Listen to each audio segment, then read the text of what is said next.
Page 92, Chapter 16. But he couldn't forget.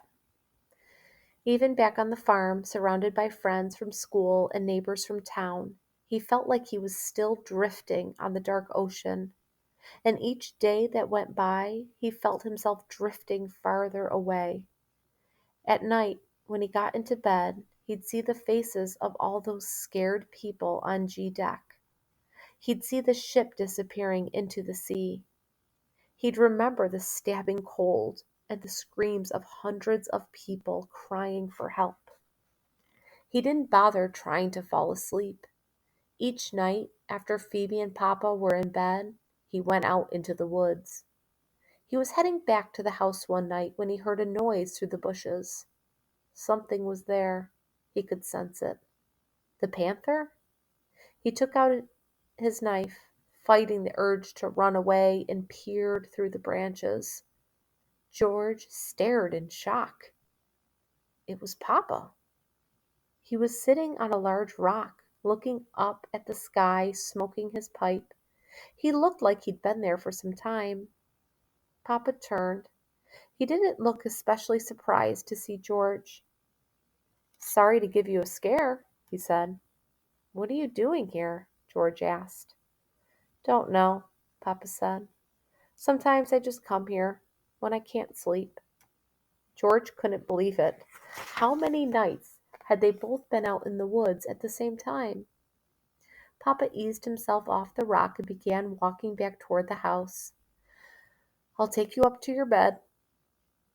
"No, Papa," George said. "I come to the woods too." Papa looked at him with a very slight smile. "I know that," he said. Papa knew? What else did Papa know about George? What else didn't George know about Papa? He and his father looked at each other. Really looked. For the first time in a long while. Maybe since Mama died. Suddenly George started to cry.